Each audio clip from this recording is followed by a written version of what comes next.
Welcome to Making Connections, a WMMT series on diversifying our future.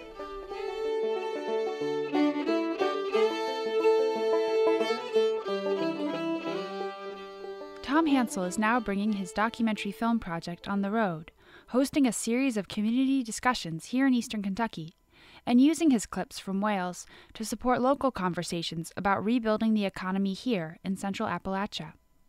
Hansell will be hosting a discussion here at the Apple Shop on Thursday, October 7th at 6 p.m.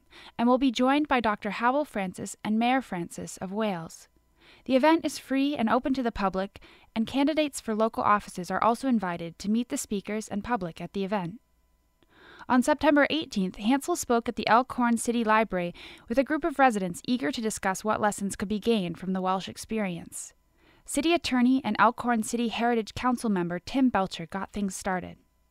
He has come as part of his documentary film process to talk to us about coal and the coal economy in eastern Kentucky. And he is doing the film is about what was done in Wales. So taking the lessons that we can learn from Wales and applying it to eastern Kentucky and the Appalachia region. So we're actively part of his film right now. I mean, the discussions we have, the clips he's going to show us, and the information he's going to gather, we're actually in the production stage of this film. Belcher and the Elkhorn City Heritage Council have been working for a long time to develop some of the very same kinds of tourism opportunities that Hansell's film project showcases in Wales.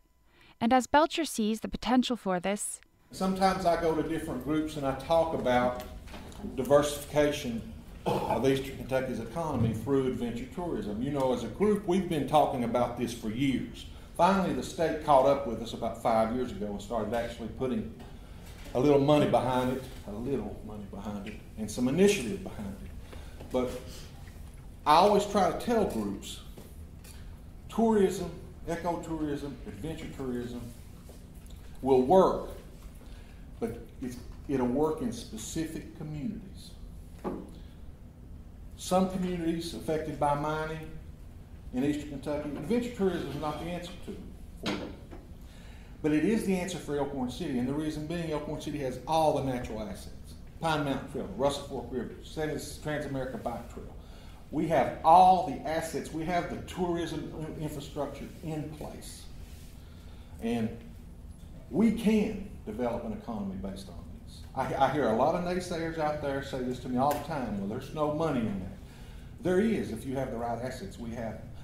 And then the other communities that maybe not have them, regionally we can all work together and create a lot of things for a lot of different people.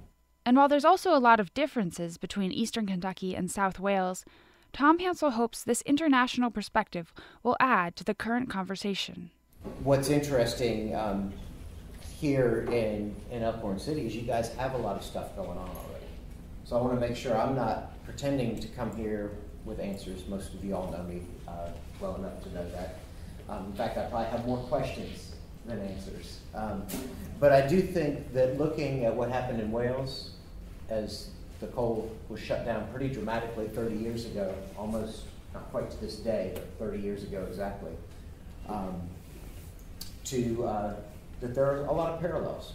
Now there's also some important differences too. There's some things that worked over there that won't work here. Just as Tim was saying, adventure tourism doesn't necessarily work anywhere. Through photos and film clips, Hansell shared the story of two very different tourism businesses that have both become very successful in the small town of Seven Sisters, located in the heart of the former mining region.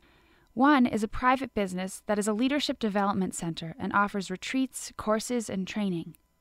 The other is called Glencorg Ponds and Mountain Biking Center and is a social enterprise financed by a combination of government and community support.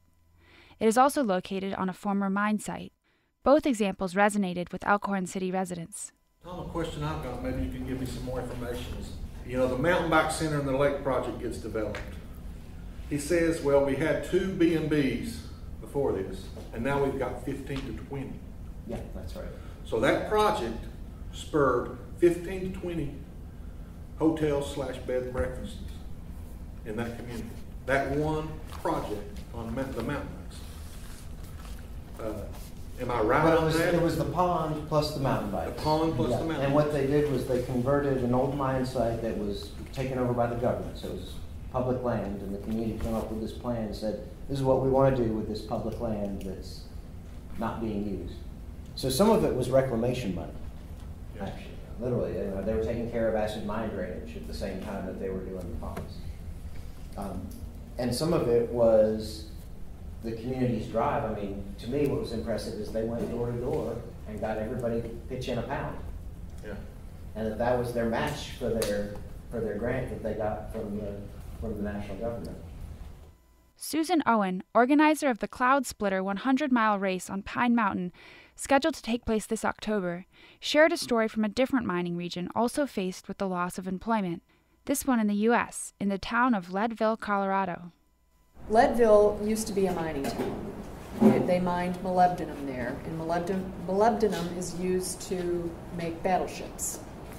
And in 1983, all of a sudden, the mine closed, and 3,200 men lost their jobs overnight.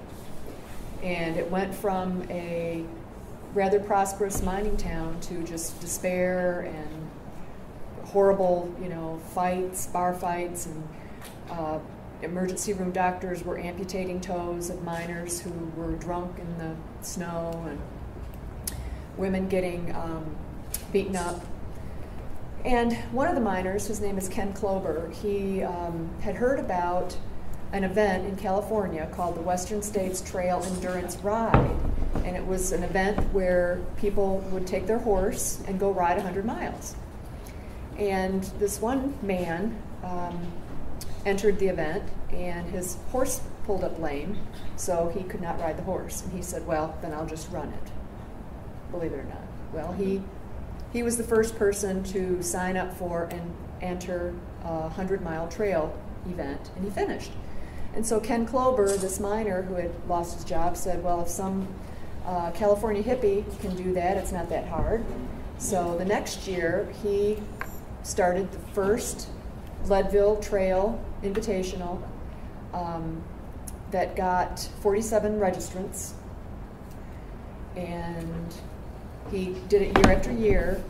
Now, 30 years later, there is a series of races in Leadville that cover 3 months. They have a mountain bike race, they have a trail marathon, they have a half marathon, they have the 100-mile event. You can do a 100-mile mountain bike ride. A local college did an economic impact study, and last year the series brought in $17 million to Leadville. And Ken Klober established a foundation, and every year, every graduating senior from high school gets a $1,000 scholarship to use for either college or vocational training. And every child in the elementary school gets a Christmas gift. So you've got to start somewhere. And he started and had 47 people come on over and continued it year after year, and it's had a huge impact on the community. As Hansell noted, maybe what's at the heart of all these initiatives is something that's really hard to define. Welsh have a word called hiraeth that I think a lot of Eastern Kentuckians would understand too. There's no direct translations, but it's kind of like homesickness or just feeling like you're out of place unless you're in the place you're from. Their word is hiraeth, and Geraint was talking very much about that. The evening ended with an open discussion on what were the real possibilities and challenges for Elkhorn City and the region moving forward. As Mike Taylor expressed, the potential for Elkhorn is there, and the time is now. I think something right here, it goes to James and to Steve here. When whitewater rafting started, what I would love to see happen with that, with the people coming to Elkhorn City, is that we have phone calls to come in, like for, do you have somebody take us a raft ride? You understand what I mean?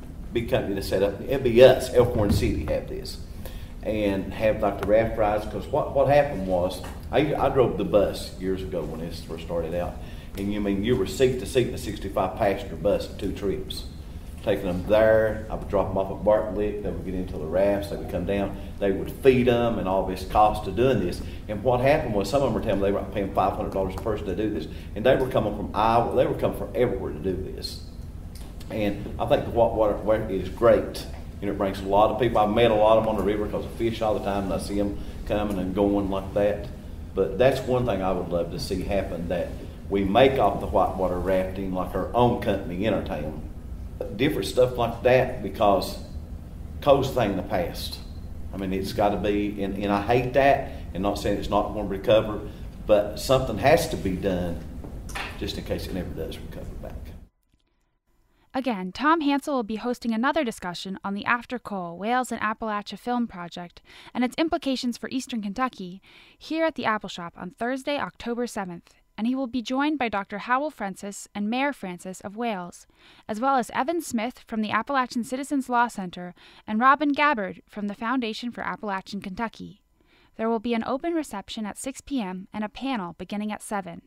The event is free and open to the public, and candidates for local offices are also invited to meet the speakers and public at the event.